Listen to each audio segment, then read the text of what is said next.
Bonjour amis, nous sommes au bureau de l'entreprise Nova, en direct aujourd'hui. Bonsoir. C'est bien ça, je suis Fyodor Konstantinov et Vadim Zubkevich, le chef designer de l'entreprise Nova. Aujourd'hui, nous allons parler de ce qui s'est passé récemment, de ce que nous avons fait, dans quelle direction nous avançons, et un peu des nouvelles. Je dirais que, en fait, nous devons terminer exactement à 18 heures aujourd'hui, alors faites des ripostes plus activement pour tous ceux qui doivent être ici plus tôt, car il n'y aura pas beaucoup de temps pour répondre à toutes les questions. Passons donc un peu directement au sujet.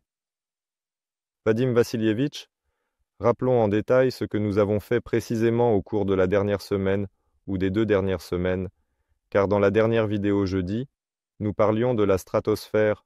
Au fait, nous avons lancé un petit défilé stratosphérique expérimental. Je peux en parler un peu. C'était donc ce week-end. En gros, nous avons commencé une série de lancements expérimentaux. Nous devons réaliser 3 lancements. C'est un lancement court, un décollage et un atterrissage immédiat. Nous testons l'équipement radio lors de ces 3 sauts, afin de pouvoir ensuite lancer un appareil stratosphérique dérivant longtemps, dont nous avons parlé. C'était dimanche. Le rapport sur l'expérience sera à la fin de cette semaine. Vendredi, samedi, lundi, mardi, nous rendrons toutes les informations publiques. C'est juste une petite digression. Parlons dirigeables. Et maintenant, pouvons parler des dirigeables? Le travail s'intensifie. On peut dire qu'il est déjà en plein essor. Qu'est-ce qui a été fait récemment? Une conception a été adoptée, c'est-à-dire comment nous allons créer le bureau d'études et quels appareils nous allons construire. Mais je ne vais pas tout raconter, je vais juste dire que nous avons décidé de commencer par le plus petit appareil. Il y aura toute une gamme de dirigeables développés et nous commencerons par le plus petit. Parce que là, le volume de travail est un peu plus petit et il peut être réalisé en 1 an. Et une équipe peut être rassemblée, unie, formée et beaucoup de choses comprises. De plus, nous avons décidé que chaque dirigeable que nous allons créer aura sa propre particularité. Et le plus petit dirigeable de notre gamme, que notre bureau d'études concevra et mettra en œuvre, sera un dirigeable de 2000, c'est-à-dire avec un volume de coque de 2000 mètres cubes. Pourquoi ce volume a-t-il été choisi? C'est, disons, le volume maximal qui permet de créer un dirigeable qui pourra facilement entrer dans une hauteur de 12 mètres. Cela a déjà été beaucoup discuté. Pourquoi cette taille a été choisie? Nous n'allons pas nous répéter. Et il semble que la forme ait déjà été choisie. La forme est généralement en forme de cigare, donc l'allongement de la coque est de 4,5. Je dirais simplement que cet appareil, bien qu'expérimental, nous pensons qu'il aura aussi son application commerciale, car il s'avère tout de même assez fonctionnel. En version passager, nous prévoyons que ce sera un appareil de 6 places, c'est-à-dire un pilote et 5 passagers. S'il vous plaît, tourisme VIP, visite panoramique, s'il vous plaît. De plus, ce sera une excellente plateforme polyvalente pour l'observation aérienne, capable de supporter une large gamme d'équipements sophistiqués. Par exemple, tout équipement qui, disons, avec l'opérateur, pèse entre 450 et 500 kg, peut être installé avec toutes les antennes nécessaires, y compris celles utilisées pour la gravimétrie. Tous les types d'expériences scientifiques et techniques peuvent être menés, telles que la surveillance des lignes électriques pour détecter les anomalies, l'inspection des stades pour des raisons de sécurité et l'exploration de nouvelles zones géographiques. Cette plateforme offre des possibilités infinies pour l'innovation et la recherche. La Terre, explorer d'autres objectifs scientifiques. En gros, tout ce qui est possible peut aussi être fait. De plus, ce sera un très bon appareil publicitaire, car nous avons étudié que des filets LED très légers sont maintenant disponibles, et dans cette dimension, on peut créer un appareil dont toute la coque sera entièrement recouverte d'un filet LED, et lors des vols nocturnes, on pourrait presque projeter des films à bord, et tout cela volera. Et surtout, nous avançons vers un système de transport. Nous voulons créer sur la base de cet appareil un appareil sans pilote, mais qui pourra transporter 500 kg sur 500 km. Ce n'est pas encore tout à fait une utilisation commerciale, car la dimension est encore un peu petite. Mais nous pourrons travailler sur cette dimension, sur toute la technologie de fonctionnement, avec de tels appareils. Donc cela donne une version purement commerciale pour les passagers, une version purement commerciale pour la publicité et l'observation, et une version expérimentale, disons, pour le transport. Donc nous espérons faire voler un appareil dans ces 3 configurations, en version pilotée dans 1 an, et commencer en parallèle à travailler sur la version sans pilote. Combien de temps encore prendra l'ajustement de ce logiciel, afin que nous puissions le lancer sans problème sans pilote, pour qu'il puisse décoller et atterrir tout seul? Oui, je suis déjà au courant. Je vais juste poser des questions que je sens que vous avez. Donc, il est plus facile de faire décoller un dirigeable avec un pilote qu'un sans pilote? Oui, c'est grand. Honnêtement, nous ne prendrons pas le risque de faire décoller un si grand appareil sans pilote pour l'instant. Mais je vais en parler un peu. Donc, nous allons travailler sur le système de contrôle de la dynamique de cet appareil pour réduire les risques en plusieurs étapes. Actuellement, le Dynamic travaille déjà sur un modèle dynamique dans Simulink et nous voulons créer un simulateur de ce dirigeable et avec de réels organes de contrôle qui, disons, ne seront pas exactement les mêmes que ceux qui seront à bord, mais qui seront similaires en termes de fonctionnalité, de mouvement, de tout. Et avec de vrais pilotes pour qu'ils puissent essayer de voler sur ce dirigeable, exprimer leurs commentaires sur ce qu'ils aiment et n'aiment pas. Mais en même temps, nous travaillerons sur l'ergonomie de la cabine, sur le modèle dynamique, sur la représentation, et c'est une étape importante pour créer une version pilotée. De plus, nous voulons faire une étape assez intéressante, qui prendra, comme nous l'estimons, quelques mois, 3, 4, peut-être 5. Il est encore difficile de le dire, car la conception n'est pas encore complètement formée. Nous voulons créer un petit drone entièrement géométriquement similaire d'environ 100 mètres cubes, entièrement électrique, c'est-à-dire sans moteur à essence. Il y aura simplement des moteurs électriques et une batterie moderne, mais il sera entièrement géométriquement similaire, c'est-à-dire que toutes les proportions seront respectées, tous les organes de contrôle seront entièrement géométriquement similaires, simplement à l'échelle.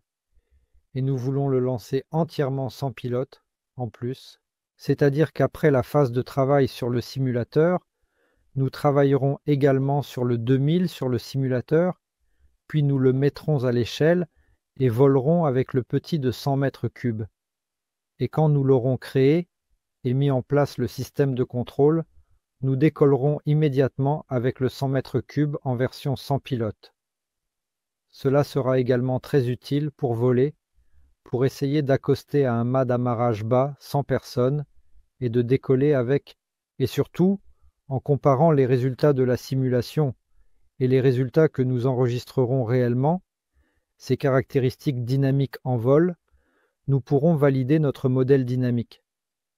C'est-à-dire que nous pourrons comprendre dans quelle mesure notre modèle dynamique, sur ce petit dirigeable, correspond à la réalité, c'est-à-dire qu'il y aura des accéléromètres, nous allons programmer différentes manœuvres, dévier les gouvernails, changer le vecteur de poussée, donner de la poussée et observer les réactions dynamiques de l'appareil.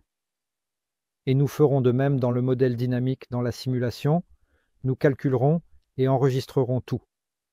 Il sera très intéressant de superposer les résultats des vols réels sur les résultats des modèles dynamiques dans la simulation.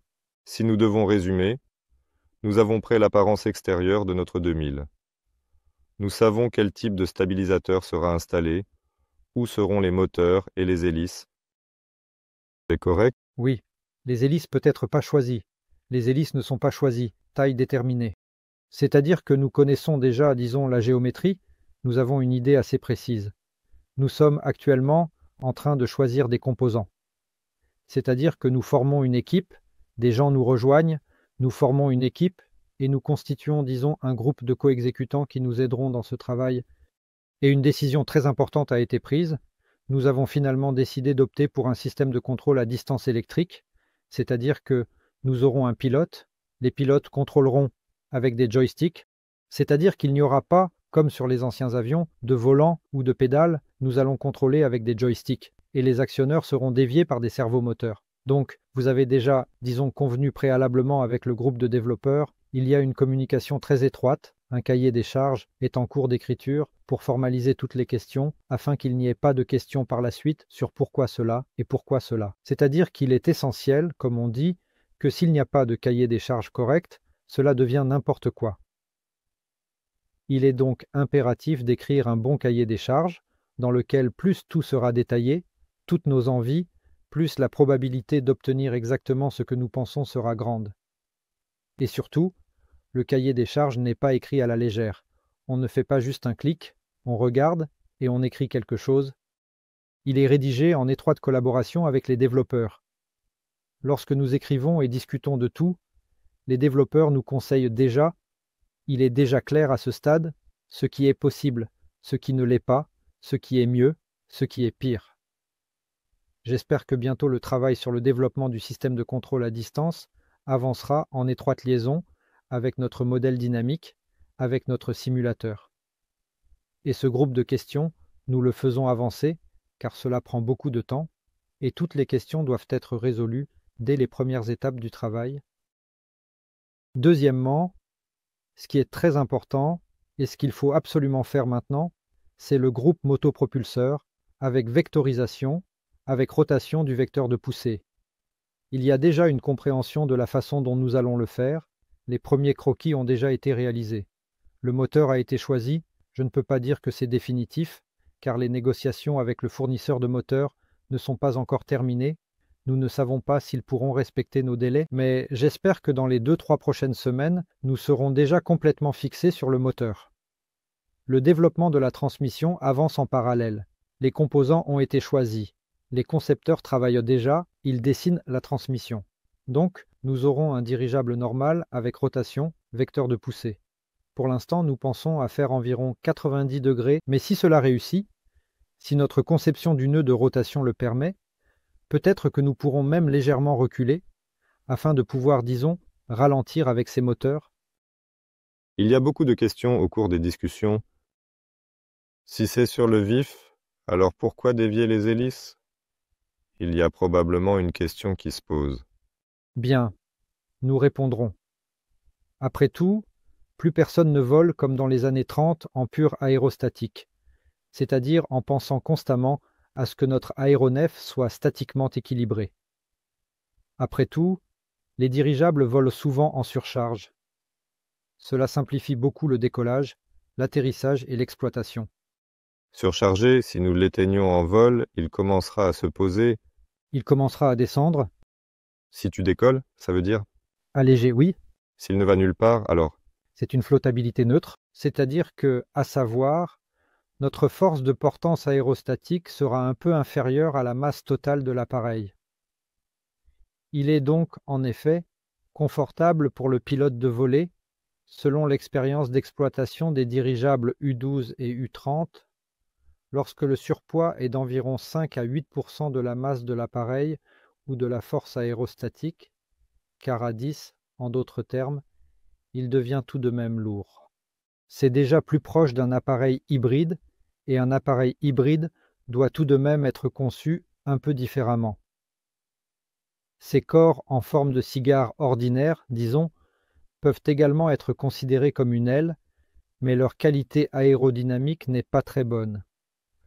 Par conséquent, voler avec de grands surpoids consomme beaucoup de carburant et est peu efficace.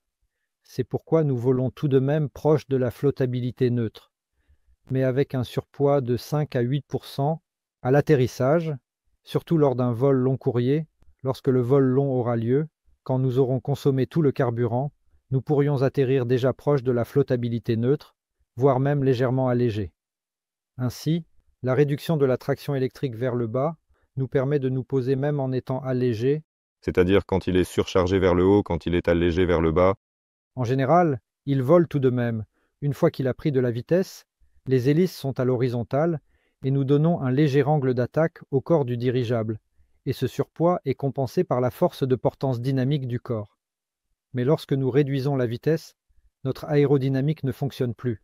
Le corps ne nous porte pas.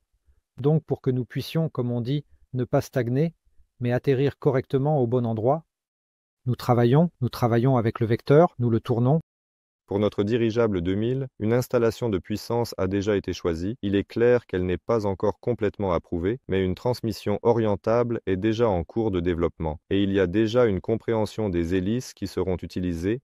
Concernant la taille, oui, mais nous n'avons pas encore choisi, nous avons choisi le type, car il y a une multitude d'hélices produites dans le monde, je pense qu'il n'y aura aucun problème avec les hélices, nous avons simplement repoussé cette question comme étant la plus importante. La seule chose que nous savons avec certitude, c'est que nous n'utiliserons pas de pales tournantes sur un petit appareil. Tout cela est contrôlé hydrauliquement. D'une part, nous avons des vitesses telles. D'autre part, les inversions ne sont pas telles pour aller dans cette direction. Ce seront simplement des hélices à pas fixes. La seule chose, c'est que cela sera, disons, ajustable par importation, c'est-à-dire que l'angle d'installation des pales est optimisé au sol, et c'est avec cela que nous volons.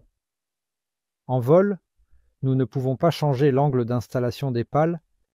Bien, c'est pour l'instant sur cet appareil spécifique et petit. Oui, parce que pour lui c'est une solution normale, il n'est pas nécessaire de compliquer la construction, elle doit être optimale en termes, disons, de telle fonction, et puisque l'appareil est petit, son inertie est faible, et nous considérons qu'il est inutile d'atténuer, disons, son inertie en activant le rétro, en déplaçant les pales.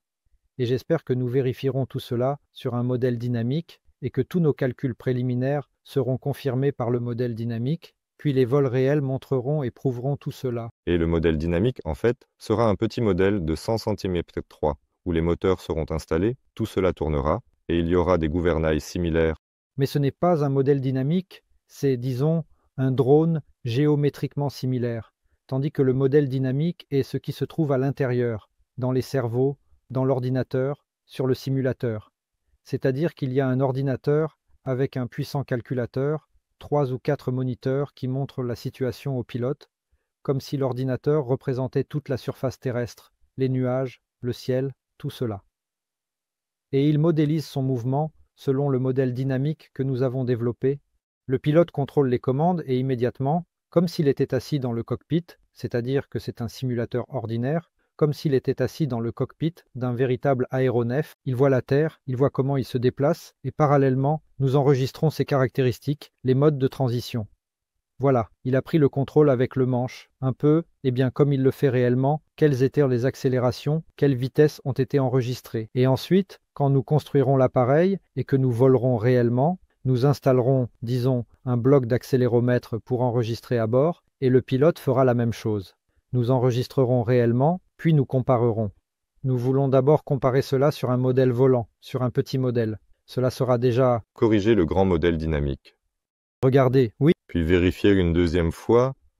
Pour l'instant, nous sommes revenus au simulateur, donc la personne qui s'occupe de son développement, son assemblage, est-il déjà dans notre équipe? Il travaille déjà dans l'équipe? Oui. Quand sera le simulateur? C'est très intéressant. Réfléchissons un peu plus profondément à cette question, mais je pense sincèrement que le problème n'est même pas dans le modèle dynamique lui-même, car ce modèle dynamique est déjà, disons, en grande partie fait, je ne peux même pas dire exactement, mais probablement à environ 60 ou même 70-80% de son achèvement total. Le problème maintenant est que nous ne pouvons pas encore décider comment les commandes du dirigeable seront réellement disposées dans la cabine.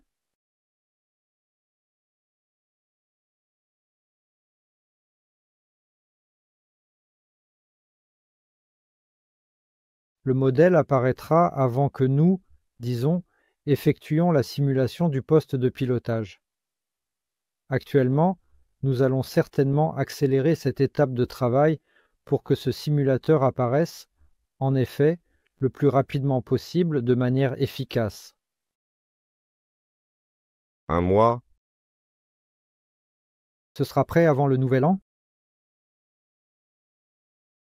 Il s'avère que la personne qui crée le simulateur crée également le modèle dynamique.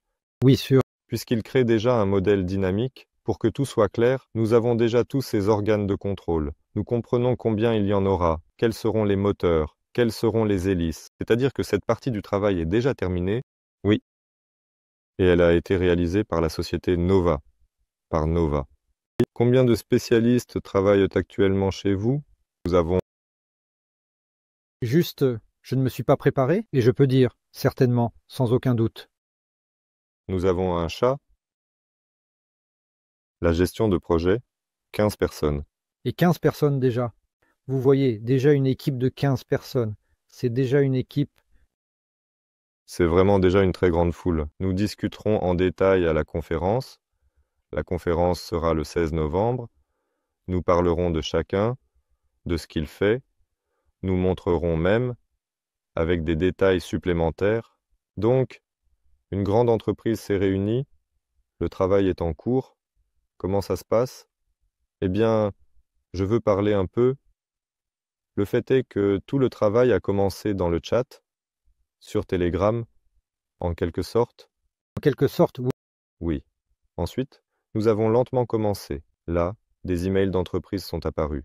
Des disques locaux sont apparus. Maintenant, nous essayons, ou plutôt nous avons commencé à mettre en œuvre le système PLM, et parallèlement, vous avez fait cette, comment ça s'appelle? Décomposition, détaillage. Cela s'appelle un schéma de division. Je ne peux pas encore me souvenir de son nom. Eh bien, c'est un schéma de division. C'est en fait une sorte de tableau dans lequel tous les composants principaux sont énumérés. D'abord, au niveau supérieur, les composants principaux, puis plus bas, ceux dont les composants principaux sont constitués, mais cela occupe actuellement environ 5 pages, donc 5 pages ordinaires, et 4, c'est-à-dire l'énumération des composants dans lesquels se trouve le dirigeable. Ce n'est pas encore un niveau d'imbrication très élevé, donc on peut encore travailler avec. Au fur et à mesure que la construction sera créée, elle changera le schéma de division, car il doit correspondre à la structure de la documentation de conception, c'est-à-dire comment la documentation de conception sera publiée. Voici l'assemblage supérieur. De quelles parties il se compose, et cette partie de quelle partie elle se compose. Voici le schéma de division.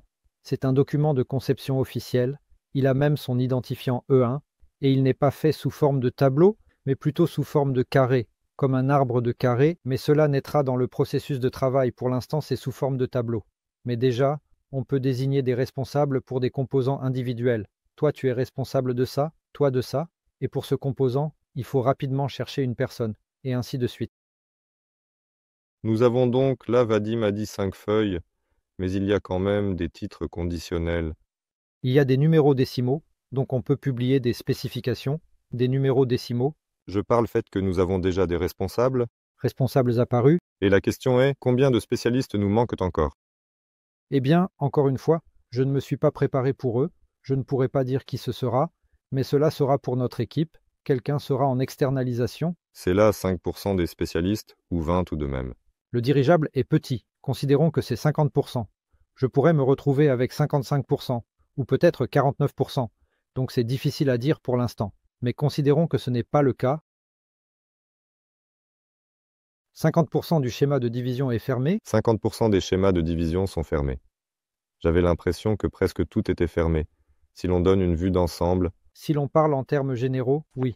Mais si l'on entre dans les détails, si l'on va en profondeur, il s'avère qu'il y a une seule personne ici, et pour lui, ce travail est insurmontable. Il a besoin d'autres personnes. est clair. C'est-à-dire, si l'on fait une estimation, plus ou moins 30 personnes, nous avons déjà, Oui, 30 personnes. C'est vraiment une très bonne équipe, et un petit dirigeable de 2000 mètres 3, je pense que ce n'est pas nécessaire d'en avoir plus. Eh bien, quand d'autres projets arriveront, nous allons bien sûr grandir, car il y aura un autre niveau de responsabilité, un autre niveau de travail, et tout ce qui s'ensuit. Peut-être que lorsque nous commencerons à certifier cet appareil, d'autres personnes seront également nécessaires, parce qu'il faudra produire ce qui peut être fait actuellement, disons en fait, selon la documentation préliminaire. Il faudra faire selon la doc complète, sinon les certifications ne nous comprendront pas. Quand il faudra effectivement présenter la documentation complète de conception pour l'ensemble de l'appareil, il est clair, que dire d'autre? eh bien, parmi ce qui a été fait, il vaut mieux parler de ce qui a été réalisé. Réfléchissons encore à ce dont nous pouvons nous vanter. Vous avez apporté ici aujourd'hui un laboratoire d'impression partiel. Oui, oui, oui, nous avons aussi une petite particularité que nous avons déjà de l'expérience, nous avons beaucoup expérimenté avec cela, nous voulons faire une partie des agrégats de ce dirigeable, disons, par des méthodes de technologies additives, c'est-à-dire que nous voulions imprimer, en particulier, en ce moment, Le concepteur travaille à ce que les vannes de sécurité soient entièrement imprimées, ainsi que les ventilateurs. Parce qu'un calcul a été effectué, disons, nous avons déterminé les vitesses verticales maximales. Cela signifie que nous les avons fixées à environ 7 mètres par seconde. Donc, si nous avons décidé que notre dirigeable volera à une vitesse maximale d'environ 30 mètres par seconde, cela fait environ 108, eh bien, peut-être un peu plus. Et aussi, environ, cela donnera 110, 112 km par heure, la vitesse de croisière sera d'environ 100 km par heure, et la vitesse verticale de montée et de descente a été fixée à 7 mètres par seconde. Un calcul a également été effectué, disons, sur l'aérodynamique, concernant les besoins en air, car je le répète, cet appareil est construit selon un schéma souple, et la forme du corps est maintenue uniquement grâce à la pression interne. Par conséquent, la pression interne doit être maintenue très strictement dans des limites très rigoureuses, c'est-à-dire qu'un tableau de toutes les pressions a été établi, chaque système répondant, c'est-à-dire quand nos ventilateurs s'allument, quand les vannes doivent s'ouvrir, quand une alarme doit se déclencher pour le pilote en cas de pression excessivement élevée, ou quand un système d'alarme doit se déclencher pour le pilote en cas de pression excessivement basse, afin qu'il puisse prendre des décisions en cas de situation d'urgence. Lorsque nous autorisons l'ouverture des vannes à gaz et la perte de gaz, mais cela ne se produit qu'en cas d'urgence, le système d'alerte doit déjà signaler que la pression dans l'enveloppe est élevée. Seulement après cela, la vanne à gaz s'ouvre, car nous ne voulons pas perdre de gaz. Toutes ces valeurs ont déjà été fixées sous forme de documents, nous savons déjà, et des calculs d'aérodynamique ont été effectués en fonction de ces valeurs. Nous savons quels sont nos besoins en air pour rester dans ces limites, et donc, pour le dirigeable de 2000, il a été calculé, non pas approuvé, mais calculé, et sera enregistré avec soin dans les documents que nous avons besoin, en effet, pour la descente, que les vannes nous permettent de libérer 500 litres d'air par seconde en cas de pression excessive dans l'enveloppe d'environ 500 pascal, de manière précise et détaillée, de manière à garantir un fonctionnement optimal et sécurisé de l'appareil en toutes circonstances et conditions de vol. Les vannes doivent être conçues de manière à ce qu'il y en ait deux. Cela est nécessaire pour assurer la sécurité. C'est-à-dire qu'en cas de panne d'une des vannes, nous devrons descendre très prudemment. Mais en principe, aucune situation d'urgence ne se produit, c'est-à-dire que nous devons réduire la vitesse. Cependant, au contraire, les vannes s'ouvrent lorsque nous montons, lorsque le gaz se dilate et lorsque nous libérons de l'air. En effet, par conséquent, il est crucial de maintenir un contrôle strict sur le fonctionnement des vannes. Nous devons donc garantir un débit d'air de 500 litres par seconde ou 0,5 mètres cubes par seconde avec une différence de pression de 500 pascal pour les deux vannes. En principe, les vannes ne sont pas si grandes, le diamètre du disque étant d'environ 220-225 mm. Le concepteur a déjà commencé à concevoir ces vannes et elles seront fabriquées, imprimées par des technologies additives, et donc le ventilateur est à peu près le même. C'est-à-dire que lorsque nous descendons à une vitesse de 7 mètres par seconde, deux ventilateurs doivent également nous fournir de l'air dans l'enveloppe à ce même débit de 0,5 m3 par seconde et également avec une contre-pression d'environ 500 pascal. Les ventilateurs ont également un diamètre de rotor d'environ 200 mm et le rotor doit tourner à environ 8000 tours par minute pour garantir ces caractéristiques. Pour l'instant, tout semble fonctionner correctement. Les moteurs électriques devraient être de 1 kW selon nos calculs. Ce sont les ventilateurs et les vannes qui seront ici. Ils sont ici, juste à côté de la nacelle. Pour ne pas tirer les conduites trop loin, nous essaierons, puisque nous avons un schéma à un ballon, un schéma à deux ballons, c'est-à-dire ici et ici le ballon, je dessine, pour que ceux qui regardent puissent voir. Donc il faut installer les vannes ici et les ventilateurs ici, et tirer les conduites et les câbles électriques le long de l'enveloppe, afin que le pilote puisse ouvrir manuellement si quelque chose ne lui plaît pas, dans le schéma à un ballon, lorsque nous avons le ballon à peu près, la nacelle sous le ballon.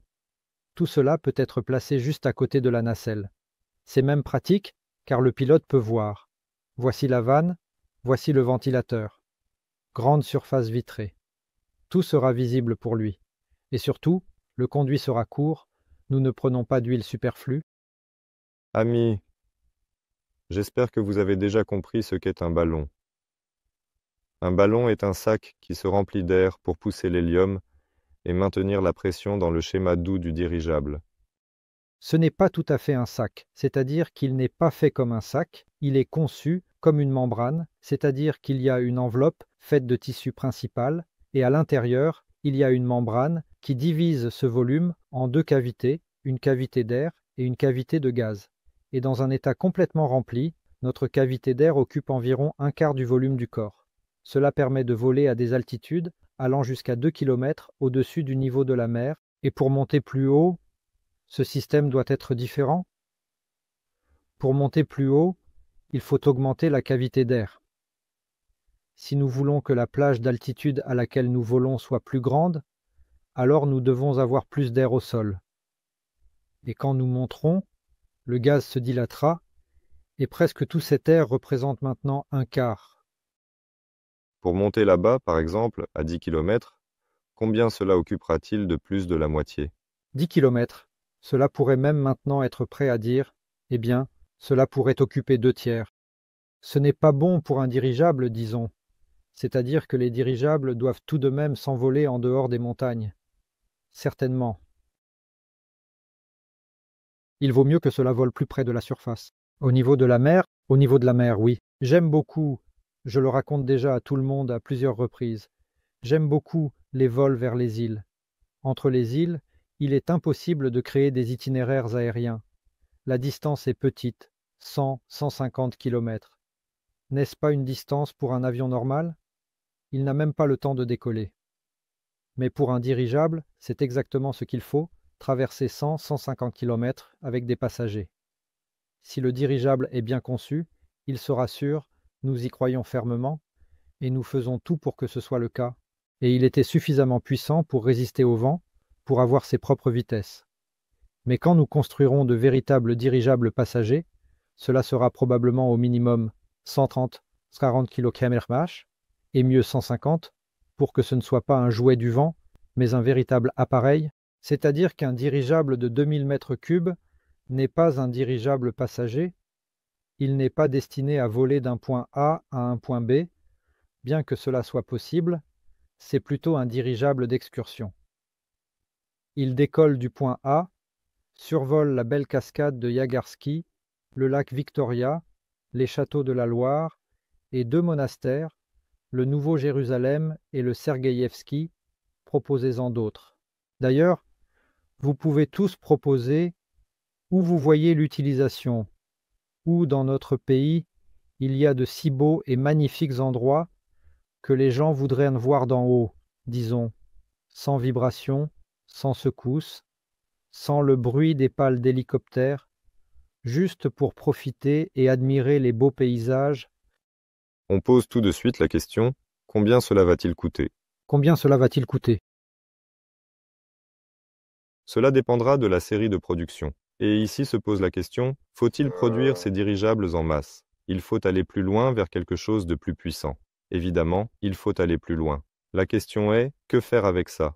Allons-nous le produire en série? Il est difficile de le dire tout de suite. Faisons-le, volons avec, et nous verrons immédiatement à quel point il est demandé. En tout cas, les hélicoptères et les avions à 6 places sont tout à fait demandés. Ils ne sont pas utilisés sur des lignes aériennes régulières. Mais ces avions se vendent, les gens volent avec. Oui, ce n'est pas un plaisir bon marché.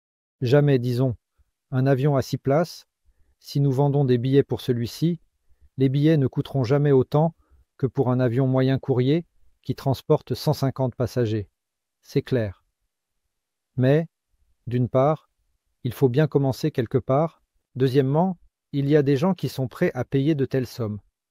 Je pense que pour un vol d'1 heure dans un endroit très beau, en roubles, en dollars, peu importe comment on appelle les prix en euros ou en yuan. Tu regardes maintenant, tu les nommeras plus tard. Ce sont les questions. Bien, nous ne donnerons pas le prix. Laissez le marketing, laissez le marketing. Combien tout cela? Eh bien, je pense qu'il faut commencer, bien sûr. Quand la production en série commencera, cela baissera. Mais il faut commencer avec un vol d'1 heure à 200 $, ce niveau de prix. Assez démocratique, je pense, bien que dans l'ensemble, cela pourrait être moins cher. On peut faire moins cher, mais il faut suivre un chemin. Évidemment, Cela ne pourra pas être fait à la légère. Nous vous proposons 3 dollars. Nous allons maintenant. Cela sera pas possible. oui, en gros, c'est une question de modèle économique. Il n'est pas nécessaire de couper les bénéfices sur ces dirigeables touristiques. En plus de tout cela, vous comprenez que nous avons de belles surfaces.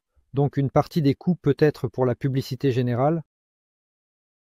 Notre département financier a calculé que si nous tokenisons toute la surface du dirigeable en cellules de 10 sur 10 cm, en gros, en créant des cellules, cela se transforme en token, le coût du token étant également abordable, et en vendant de la publicité sur le dirigeable avec ces tokens. En gros, notre démonstrateur sera rentabilisé 2 fois, approximativement. Accélérons certainement la construction. Personne ne traîne alors. Tout fonctionne, tout le monde travaille. Non, je rigole. Tout le monde travaille. Alors, en fait, voyons voir, il m'envoie souvent des questions. Je ne les suis pas vraiment. En réalité, en ce moment, actuellement, un important vidéo est en cours de création. D'ailleurs, une partie de cette vidéo sera certainement probablement montrée pendant la conférence, si elle est prête à temps.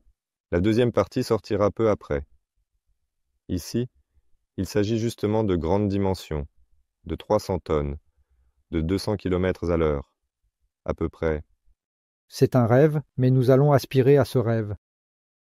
Ce n'est certainement pas un rêve, c'est vraiment un très bon objectif.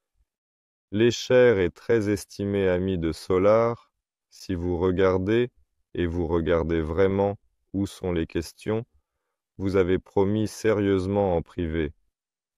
Je vais aller voir moi-même sur VContact. Et en gros, en fait, notre atelier d'additifs sera juste ici. Je ne peux même pas dire si c'est la deuxième ou troisième porte. Peut-être la troisième. Il y a déjà une pièce désignée. Nous avons aussi apporté des imprimantes et nous commençons à les monter. Peut-être que la prochaine fois, ce ne sera pas encore réellement, ce sera certainement un essai, disons, un test.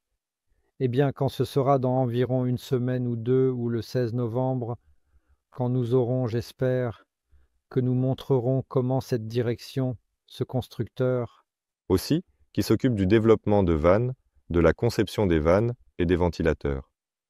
C'est Sergueï Vereshchagin. Il est juste derrière le mur et fait tout en ce moment, fonctionne déjà. Oui, il apprend à utiliser le nouveau programme T-Flex.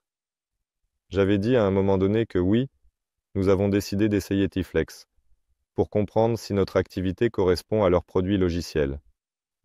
Principalement, le PLM nous intéresse, en second lieu le CAT, et il est peu probable que ce soit un système d'analyse d'ingénierie. ils, disons, ne fermeront pas les questions, mais, disons, regardez tout de suite, le concepteur a dessiné les pièces, les a testées immédiatement pour voir si elles correspondent à ce qui était prévu, si elles supportent les charges qui seront imposées. Cela peut être fait directement dans T-Flex. Bien sûr, les spécialistes en résistance ne travaillent pas dans leur programme. Ils liront plus en détail plus tard et publieront des rapports sur la résistance. Oui, c'est à cela que je voulais en venir, à savoir que Sergueï Vereshchagin est déjà assis, il apprend T-Flex, nous avons reçu ces versions d'essai de T-Flex, nous les avons installées sur des ordinateurs locaux, oui, nous essayons déjà. Je pense qu'à partir du 16 novembre, c'est mon rêve que nous puissions déjà montrer quelque chose, quelques morceaux de ce que nous avons réalisé, comment nous avançons dans cette direction. Idéalement, installer le simulateur là-bas le 16 novembre. Le simulateur, c'est très rapide, mais trop rapidement, cela ne sera pas possible. Nous n'aurons même pas le temps de recevoir tout le matériel pour lui. C'est-à-dire que nous allons bien sûr le commander maintenant, ce que nous avons commandé. Nous le commanderons en plus. Mais je pense que si Dieu le veut, s'il arrive le 16, dans des caisses, ce sera merveilleux. Eh bien, il est clair que nous devons tout lancer, régler et nous essayer nous-mêmes. C'est ce qu'on dit, mais tout en métal. Vous construisez des zeppelins? Pourquoi des structures entièrement métalliques? Pourquoi as-tu décidé que c'était des structures entièrement métalliques? Actuellement, les matériaux modernes, les gens s'éloignent. Après tout, j'ai déjà expliqué que les matériaux modernes, en tissu et en film comme le Vectran, le SVMF, sont même meilleurs que les métaux. C'est-à-dire qu'ils ont certainement dépassé tous les métaux en termes de résistance spécifique, même les composites en carbone. Mais ils ne sont pas utilisés dans de telles constructions, car nous travaillons tout de même en traction. Mais même maintenant, je ne me souviens pas des chiffres. Le module d'élasticité est au niveau de l'acier, et il pèse plus de 2 fois moins que l'aluminium, et la résistance est aussi celle de l'acier. Vous pouvez l'imaginer. Si l'on regarde la perméabilité des gaz, il y a maintenant des plastiques qui offrent, disons, des propriétés barrières. Pas moins bonnes, mais bien sûr, ils sont moins performants que les métaux. Il est difficile de rivaliser avec les métaux, mais néanmoins, ils nous conviennent tout à fait. Les fuites d'hélium qu'ils permettent nous conviennent parfaitement. Encore une fois, j'ai parlé des fibres. Je ne sais pas si tu as regardé, je peux en parler encore une fois. Lorsque l'ère de l'aérostation a commencé, la fibre la plus résistante disponible pour les ingénieurs était la fibre de coton. Et allons un peu dans les termes textiles.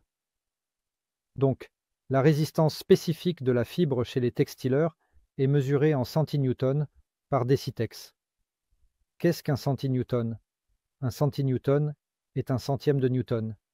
Et qu'est-ce que le tex? Le tex est un fil qui pèse 1 gramme, mais a une épaisseur telle qu'à un poids d'1 gramme, sa longueur est d'1 kilomètre. Le décitex est un fil qui a une épaisseur telle qu'à un poids de 1 gramme, il a une longueur de 10 kilomètres. De tels fils, des tissus faits de tels fils, ne sont pas réellement fabriqués.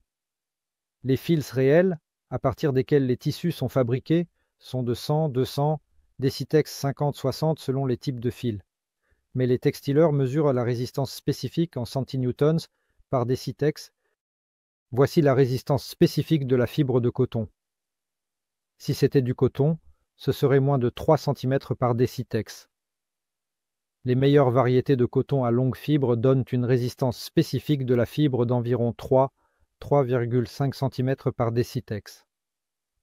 Dans les années 40, les chimistes ont inventé le nylon. Le nylon a déjà une résistance spécifique, c'est environ 7-8 cm par décitex.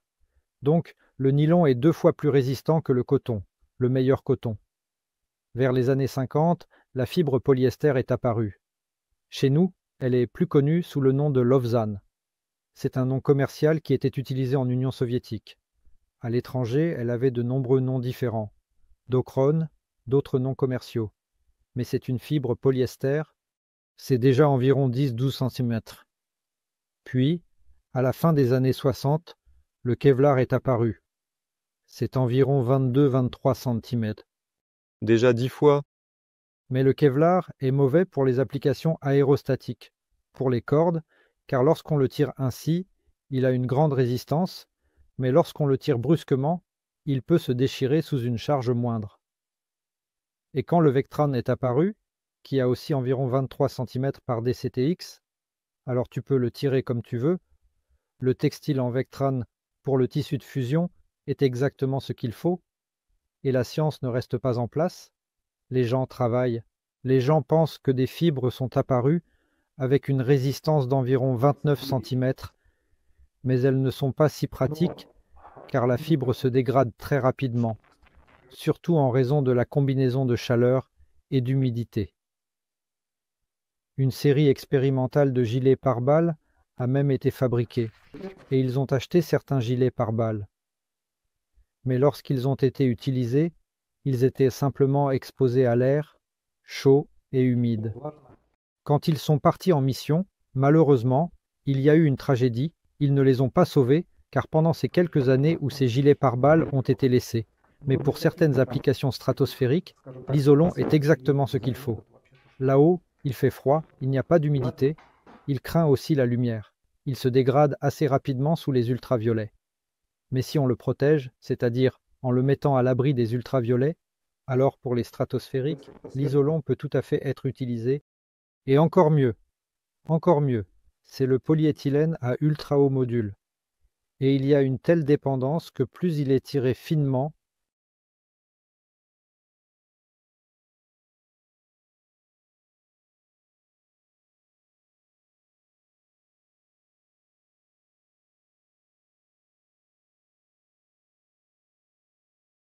Réception, réception.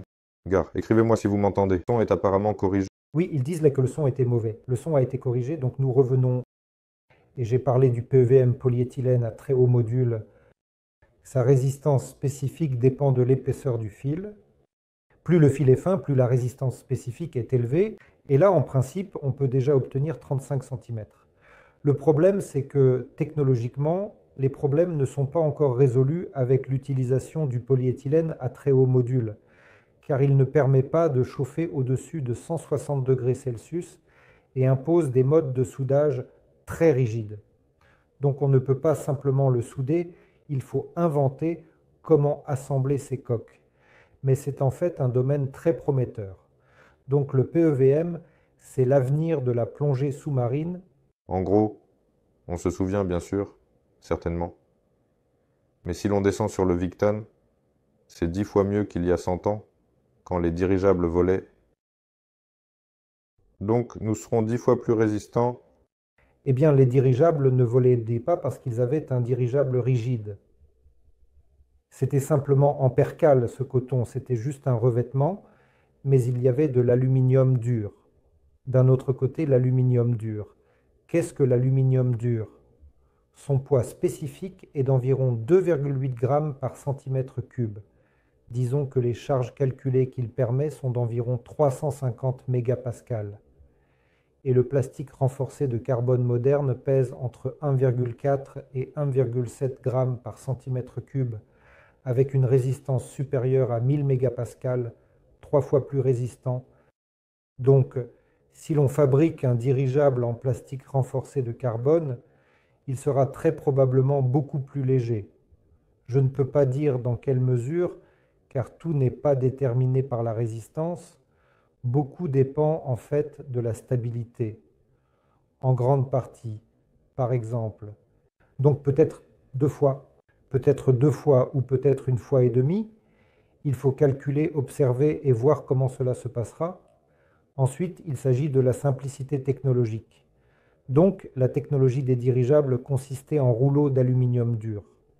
Ils étaient découpés avec des ciseaux à ruban, puis ces bandes découpées étaient pliées en poutres spéciales en forme d'oméga.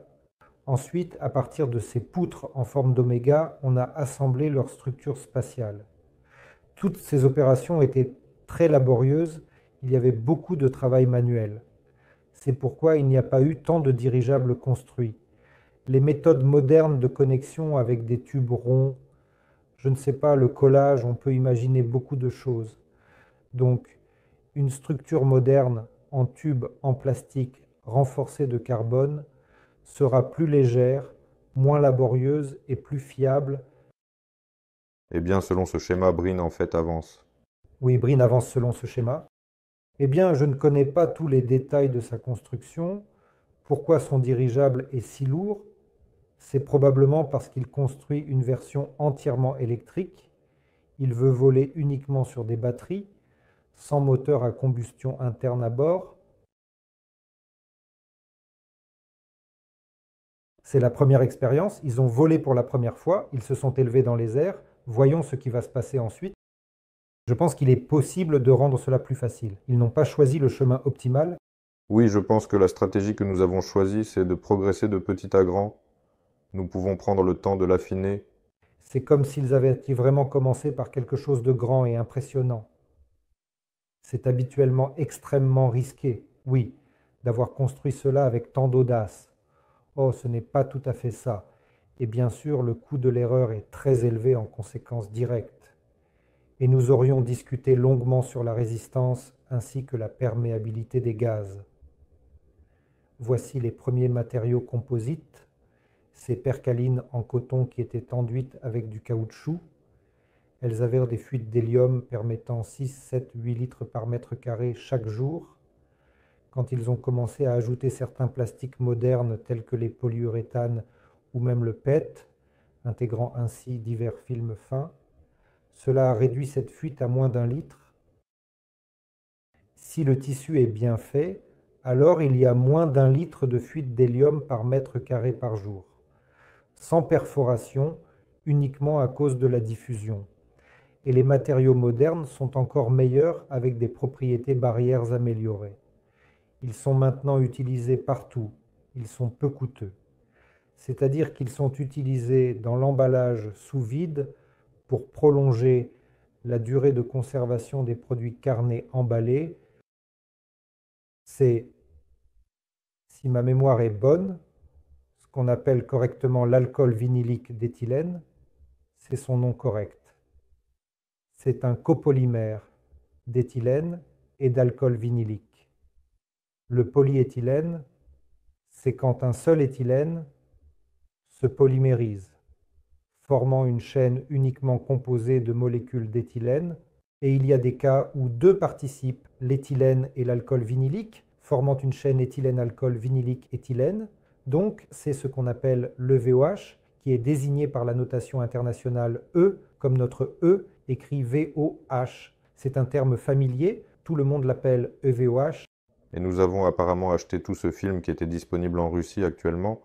Donc tout. Impossible d'acheter tout, ils fabriqueront de nouveau ce qui était stocké dans l'entrepôt. Oui, tout ce qui était stocké dans l'entrepôt, Ami, nous l'avons déjà acheté. Il y a environ 16 km² à peu près, je crois. Je pense... non. Ou en longueur? Non, c'est vraiment la longueur, mais en fait, tout de même, ce qu'ils ont acheté, c'est du polyéthylène EVOH. Le polyéthylène a été fabriqué en série pour l'emballage sous vide. Eh bien, maintenant, nous allons essayer de fabriquer des aérostats stratosphériques. C'est celui qui va dériver longtemps, qui va voler. Le premier sera justement fabriqué à partir de ce film. Oui, nous avons acheté le film, tout ce qui était sur le marché. Pour qu'il soit reproduit dans notre pays, il faut commander une très grande quantité. Je ne me souviens plus exactement combien, mais c'est quelques kilomètres. Regardez, et pour cet EVOH, la perméabilité au gaz est déjà beaucoup moins que 0,1 litre par mètre carré par jour. Même les gars m'ont dit 0,02 litres par mètre carré. C'est quand il n'y a pas de perforation, pas de dommage. C'est combien de fois mieux que les tissus enduits de caoutchouc? Déjà 1000 fois mieux. Cela signifie 1000 fois moins de fuite d'hélium.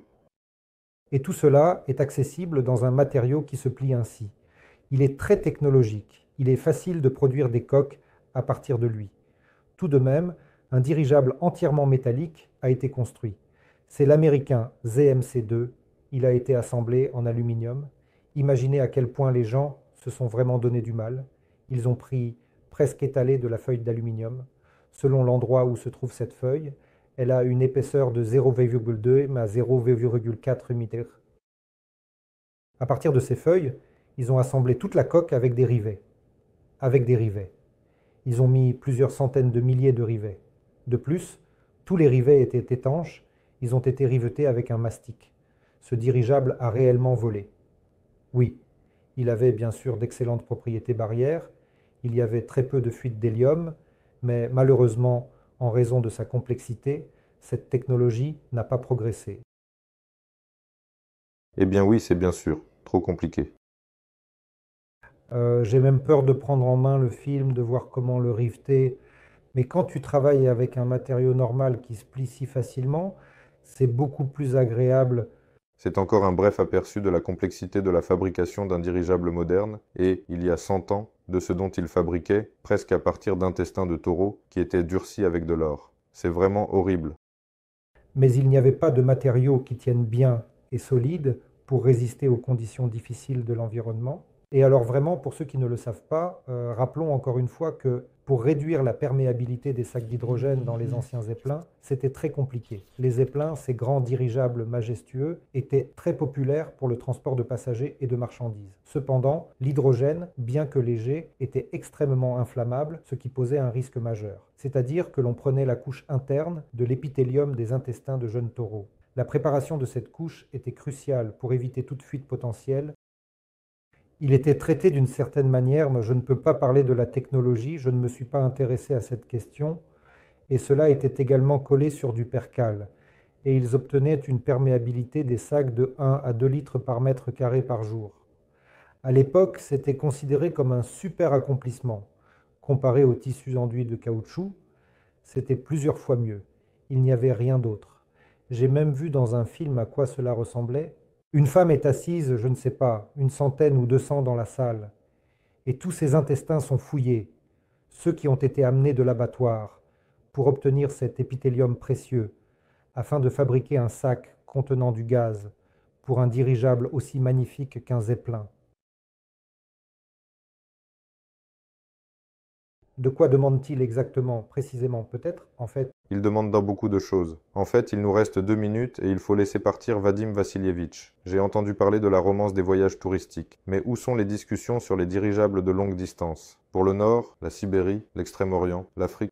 Tout cela est prévu. Nous en parlerons tous. Cela arrivera. Ce doivent simplement être des autres dirigeables. 2000 mètres cubes n'est pas pour ces voyages. Quand nous, disons, créerons un bureau d'études normal, que nous aurons parcouru un certain chemin et que nous atteindrons des volumes normaux, tout cela sera possible.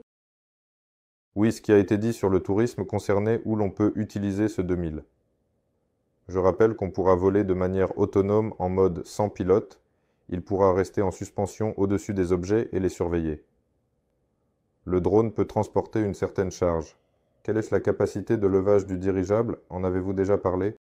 C'est le maximum, bien sûr, nous allons réellement voler moins. Sur quoi se base le système Airgaz? 7 mètres par seconde, oui. La vitesse de vol des dirigeables est de 2 à 3 mètres par seconde. Eh bien, je viens juste d'imaginer 7 mètres par seconde, c'est rapide. C'est simplement fait avec une marge. Vous comprenez, personne ne fait exactement, il faut avoir une certaine marge, donc nous avons décidé que 7 mètres par seconde, c'est une bonne marge. La question est de savoir si vous prévoyez de construire un dirigeable utilisant du gaz naturel, du méthane comme carburant. On peut, on peut y réfléchir. L'avantage est qu'il peut être stocké à l'état gazeux directement dans l'enveloppe. Son pouvoir calorifique est supérieur à celui des carburants liquides. Et grâce à cela, le dirigeable le plus célèbre du passé, le Graf Zeppelin LZ-127, pour comprendre à nouveau deux chiffres,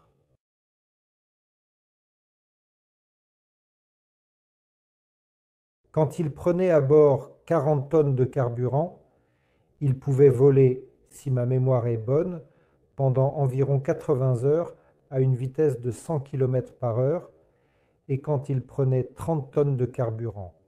En même temps, il pouvait prendre 40 000 mètres cubes de gaz bleu, et il pouvait déjà voler, si je ne me trompe pas, pendant 120 heures à une vitesse de 100 km par heure. Donc avec le gaz bleu, il a effectué un voyage autour du monde. Il est parti, a fait 2 escales intermédiaires et est revenu au même point d'où il était parti. Et qu'est-ce que le gaz bleu? Eh bien, c'est un mélange de gaz. Quel était le sens? Pour obtenir une densité de carburant gazeux égale à celle de l'air. Pour que la force de portance aérostatique ne change pas lors de la production de carburant, que la flottabilité ne change pas, et un mélange de gaz a été choisi qui avait la même densité que l'air. Les Allemands l'appelaient gaz bleu. Quelle forme de dirigeable est optimale pour vous? Je suis un partisan de la forme classique en forme de cigare, mais pour explorer des formes exotiques, il faut que cela soit possible et il y a un certain avantage à cela.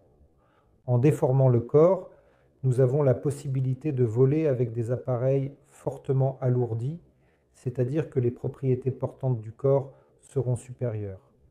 Mais pour aller dans cette direction, il faut mener un grand volume de recherche, c'est-à-dire que simplement prendre qu'un artiste regarde, dessine une sorte de chose pour que le corps coûte cela, c'est en fait un chemin vers une publicité négative. Il y aura quelque chose qui apparaîtra, une sorte de problème, ou du point de vue aérodynamique, quelque chose de mauvais, ou des régimes de décrochage, ou de l'instabilité, ou les coups de masse pour déformer ce corps seront tels que tout l'avantage de l'aérodynamique sera perdu. On peut s'en occuper, mais il faut le faire très prudemment. Oui, c'est pourquoi nous avons choisi ce modèle de développement. Nous avançons de petit à grand et nous aurons le temps d'expérimenter toutes les options possibles, et non pas comme beaucoup le déclarent actuellement en disant qu'ils construisent un modèle de 200 tonnes de tel type. Et les artistes construisent et dessinent avec un point de vue critique, ce qui semble inhabituel. Oui, inhabituel. Et quels sont les pièges sur ce chemin? Cela se révèle déjà au cours du travail. Oui, toute forme de tel volume doit néanmoins respecter les lois de la nature. Si nous fixons comme objectif à ce dirigeable de se déplacer à une certaine altitude, où il y a une pression donnée à une certaine vitesse, ces deux paramètres dessinent en quelque sorte son apparence extérieure. Donc, quelle forme est appréciée? C'est brièvement à propos de la tâche à accomplir.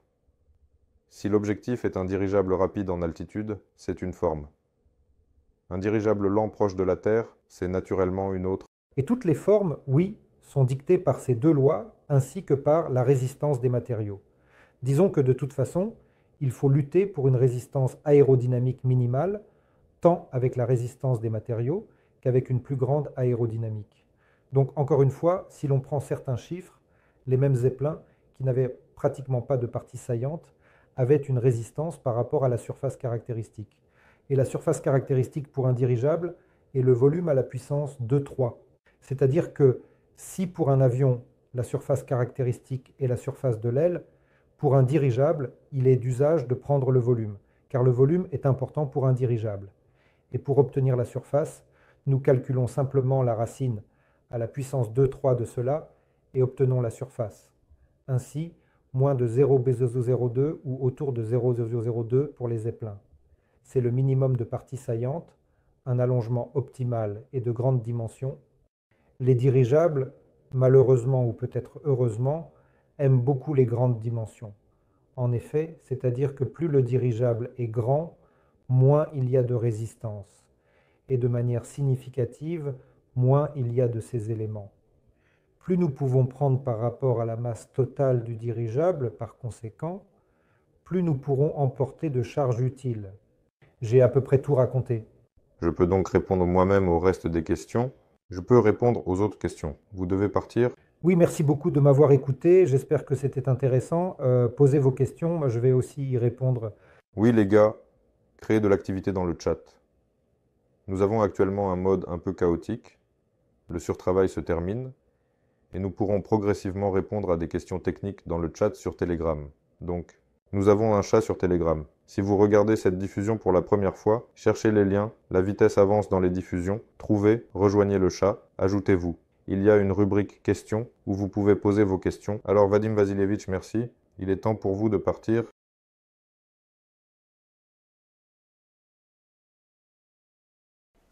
Oui, au revoir. Quels autres projets? Là, il y a des questions ici concernant d'autres projets. Et quand ces autres projets seront-ils? Nous pourrons établir une feuille de route, je pense, en commençant quelque part près du Nouvel An ou à partir du Nouvel An. Tout est clair. Ce seront des appareils avec une capacité de charge augmentée de 10 tonnes, 50 tonnes, 100 tonnes, 200 tonnes, etc. Mais il faut de la précision. Quels appareils précisément? Ils doivent avoir des exigences tactiques et techniques, etc. Et tout cela peut être dit ainsi, en paroles. En paroles, nous avons dit 10, 20, 30, etc. En gros, ce qu'il faut maintenant, c'est lancer les travaux sur ce démonstrateur. Ensuite, une certaine ressource, intellectuelle y compris, sera libérée et nous verrons ce qui se passera ensuite. S'il y a des concurrents, eh bien si vous sortez dans la rue, regardez le ciel et voyez des grands dirigeables majestueux, ce sont effectivement absolument nos concurrents. En quoi un dirigeable stratosphérique diffère-t-il d'un dirigeable ordinaire? Eh bien, même par son nom. Un dirigeable stratosphérique se déplace dans la stratosphère, et la stratosphère commence à 12 km et monte jusqu'aux frontières de l'espace. Si l'on regarde de manière réaliste à quelle altitude un dirigeable stratosphérique peut atteindre, c'est autour de 15, au maximum 20. 20, c'est déjà beaucoup. Mais il est possible de concevoir et de produire un dirigeable stratosphérique?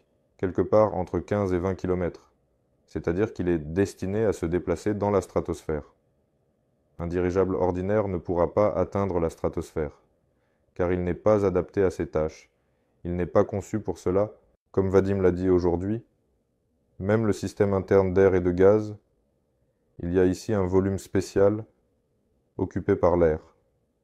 Pour réguler la pression à l'intérieur du dirigeable près du sol, il représente un quart du volume total. Pour un dirigeable stratosphérique, c'est 2/3. Voilà. C'est donc une autre construction, et c'est pourquoi il peut s'élever si haut et effectuer un travail complètement différent. Si près du sol, un dirigeable de cette taille peut soulever environ 40 tonnes, alors ce même type de dirigeable en stratosphère n'est capable de soulever que quelques tonnes. Eh bien, en fait, parce que l'atmosphère est raréfiée, ici l'atmosphère est dense, ici sa force de flottabilité est beaucoup plus grande. En gros, voilà, en résumé. Quelle direction pour l'utilisation, quel type de dirigeable considérez-vous comme les plus prometteurs? Nous considérons que les directions les plus prometteuses pour les dirigeables sont celles qui répondent aux douleurs accumulées du commerce moderne. Il y a des tâches que personne ne traite actuellement. Ce sont les zones éloignées, où la logistique était mauvaise, les grands volumes quelque part, et l'assurance de la communication. Il y a donc beaucoup de zones problématiques qu'il faut combler. Il ne faut pas aller là où tout est déjà établi, cela créerait une certaine concurrence, ce serait une lutte pour la super-efficacité, et ainsi de suite. Cela peut être fait plus tard. Maintenant, il faut combler les niches qui sont ouvertes, qui demandent simplement et crient, disant « Nous avons vraiment besoin de dirigeables ici », et ces niches sont déjà très claires et définies. Donc ce sont les zones éloignées, les grands volumes, le transport de marchandises. Le tourisme est aussi en réalité une niche demandée, et c'est quelque chose que beaucoup visent. En fait, cela peut aussi être pris comme un objectif, car c'est un bon objectif, mais c'est en réalité un micro-objectif. La création d'un système de transport basé sur des dirigeables est déjà quelque chose de sérieux, et peu de gens s'y attaquent. En réalité, tout le monde essaie de construire un ou deux appareils pour qu'ils commencent à s'autofinancer, et c'est le tourisme. Parce que, pour créer une logistique avec des dirigeables, le transport de marchandises, le transport de grands volumes, quoi que ce soit, même quand on parle de zones éloignées, c'est déjà un certain système de transport. Donc, créer un système de transport est une grande tâche, mais il y a aussi un profit beaucoup plus important. Ainsi, l'objectif principal prometteur et innovant est de créer un système de transport moderne basé sur des dirigeables, où le dirigeable est un élément. Mais naturellement, il faut commencer par construire le dirigeable. Même le premier démonstrateur, beaucoup disent, nous pouvons construire des dirigeables, nous construirons des dirigeables. Eh bien, construisez d'abord un dirigeable. Nous construirons d'abord un petit dirigeable, puis un plus grand, et l'évolution est finalement meilleure que la révolution, et nous atteindrons les systèmes de transport. Comment comptez-vous établir une communication avec le dirigeable si les signaux sont brouillés? Mais il y a actuellement une communication avec les avions, il y a une communication avec les hélicoptères, et il y aura aussi une communication avec les dirigeables.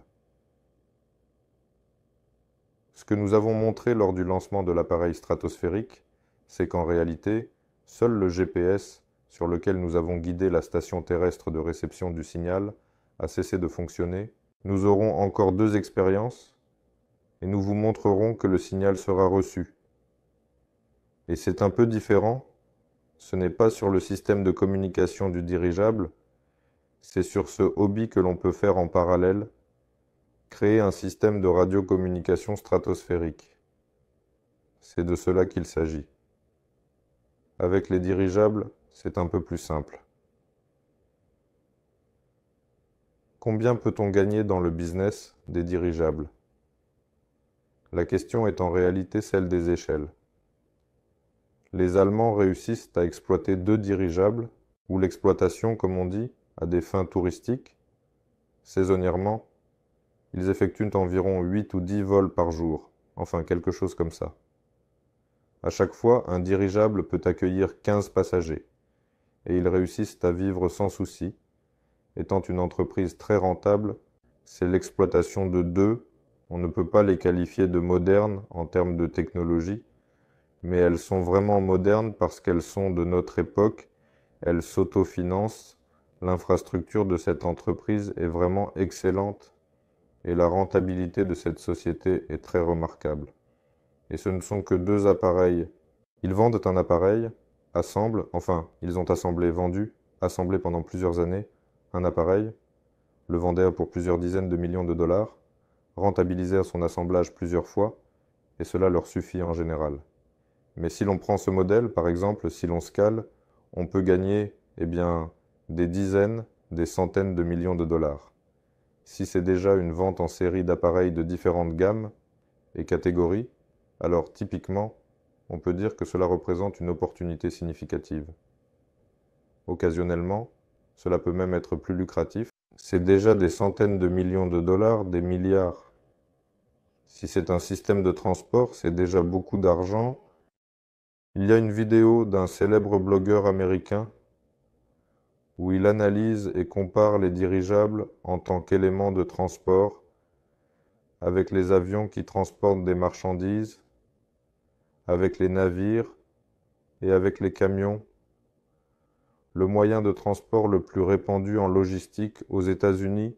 Il a comparé les dirigeables et a dit, eh bien, toute son analyse a abouti à la conclusion que l'entreprise qui construirait une flotte d'un certain nombre de dirigeables d'une capacité de charge spécifique pourrait résoudre de telles tâches logistiques sur la planète, des tâches de transport, qu'elle deviendrait la société la plus chère au monde. Et c'est vrai. En réalité, cela doit être fait, car j'ai déjà dit plusieurs fois que nos taux de développement économique ne suivent pas le rythme de la croissance de la population, et un certain coup de pouce, un catalyseur pour l'économie est nécessaire. Et toute économie vit justement dans la logistique, et notre logistique de l'information a explosé de millions de fois, c'est-à-dire que nous avons eu des technologies de l'information, mais la logistique de fret n'a pas encore vraiment, en fait, véritablement explosé, car les trains circulent depuis longtemps, les avions volent depuis longtemps, et il faut ajouter à l'économie encore quelques outils logistiques, des vaisseaux, pour qu'elle puisse suivre le développement. Et tout le monde pense que ce sont, effectivement, les dirigeables. Quand je dis tout le monde, je parle des agences d'analyse de nombreux pays, telles que celles en Europe, en Asie et ailleurs. En réalité, ces agences sont nombreuses et influentes. Donc, je ne vois pas d'autres questions pour l'instant. En ce moment, on n'entend presque rien sur Aorus. Allez-vous réaliser ce projet? Si oui, dites-en plus. En fait, l'équipe Aorus est-elle avec nous ou pas? Si vous allez travailler, quand prévoyez-vous de commencer à délivrer le cahier des charges pour le développement? Pour délivrer le cahier des charges pour le développement, il faut terminer le projet préliminaire. Nous avons le projet préliminaire en phase initiale. Dès que le projet préliminaire sera terminé, tout sera clair pour nous. Il sera clair de savoir où se trouve Aorus dans ce projet préliminaire. Donc, dès que le projet préliminaire sera terminé, pour ne pas être dans le flou, nous annoncerons tout, raconterons et montrerons. Alors, il y a une grande question qui m'a été transmise, mais elle est marquée comme étant pour Pavel Filipov. Pourquoi me l'avez-vous alors envoyé? Une seconde. Combien de parts par action si une introduction en bourse est prévue? Il y a des plans pour une introduction en bourse, ce qui est un processus complexe et nécessite une planification minutieuse. Le rendement des dividendes des actions? À ce sujet, je pense qu'il est encore un peu tôt pour en parler, car de nombreux facteurs doivent être pris en compte avant de pouvoir fournir des informations précises.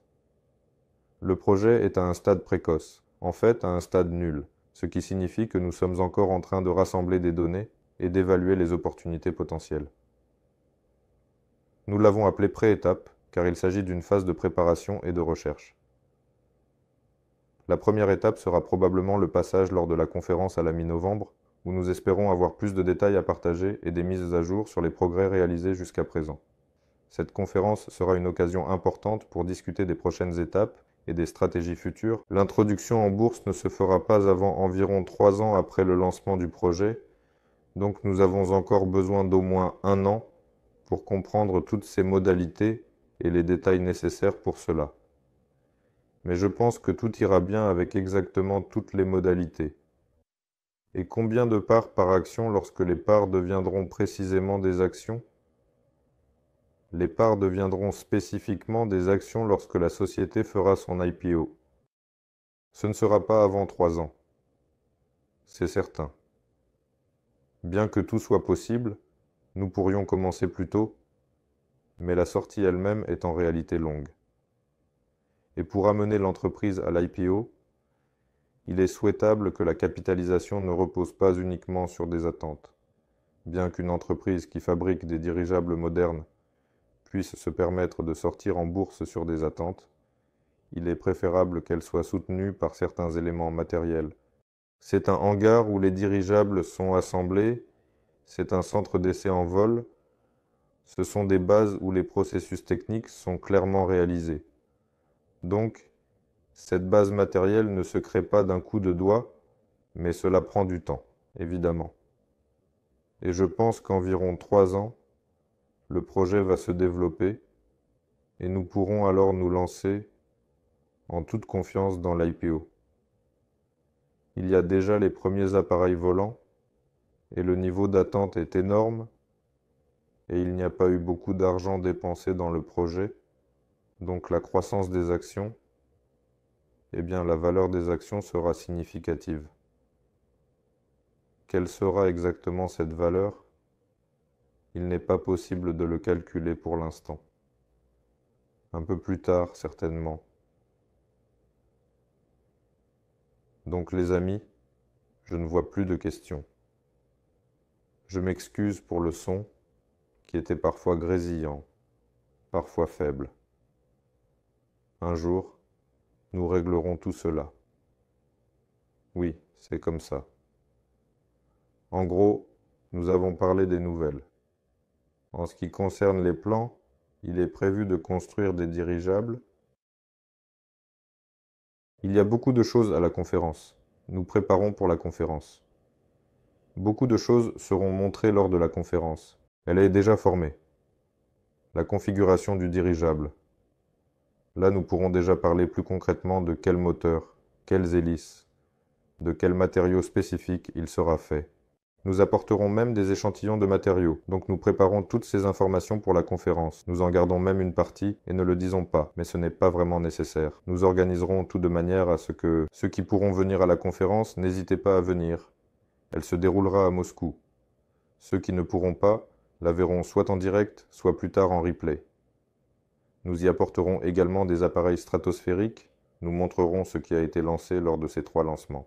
Eh bien, il y en a eu un, 2 autres auront lieu. Nous expliquerons ce qui a été testé là-bas et ce qui ira ensuite. Nous apporterons là-bas ces matériaux dont Vadim a parlé aujourd'hui. J'ai dit qu'ils avaient tous été achetés. À partir de ceci, une grande enveloppe sera soudée pour un appareil stratosphérique à longue dérive. Et avec ce même film, on peut souder des sacs pour le dirigeable à structure rigide pour ceux qui viendront après.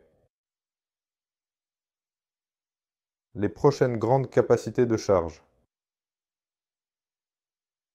La technologie de soudage de ces matériaux est actuellement maîtrisée par des spécialistes de l'université de Bauman.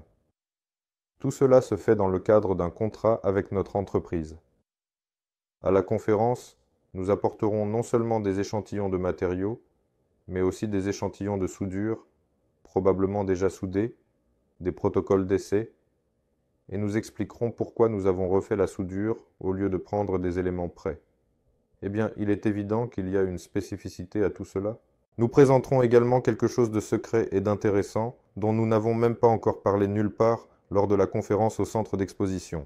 Ce sera une révélation exclusive qui suscitera beaucoup d'intérêt et de curiosité parmi les participants.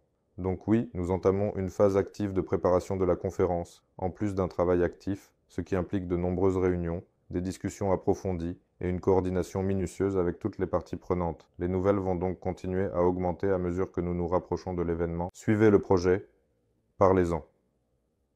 Je consulte périodiquement les statistiques d'inscription et vous pouvez influencer les inscriptions. S'il vous plaît, partagez cette vidéo. Partagez le fragment que vous avez aimé. Nous avons publié des vidéos intéressantes et d'autres sortiront encore. Le projet a besoin d'inscriptions. Nous souhaitons nous développer de manière dynamique, car toutes ces questions, construirez-vous un dirigeable entièrement métallique, ou combien de temps cela prendra, ou quel sera le coût d'une action, ne peuvent naturellement être résolues que si le nouveau projet est financé à un rythme suffisant. Les gens s'y intéressent tant que le rythme est bon. Nous en sommes aux premières étapes pour recruter des employés, louer un bureau, acheter des ordinateurs, du matériel, tester des matériaux, acheter ces enveloppes. C'est suffisant pour construire un hangar. Pour cela, il est nécessaire d'accélérer le projet. Donc aimez, partagez, abonnez-vous et adoptez une position sociale active. Et donc voilà, nous allons travailler et vous aussi, aidez le projet et soutenez activement le développement du projet en partageant vos idées et suggestions avec nous pour améliorer ensemble notre travail commun. Tout le monde, merci à vous. Au revoir à tous.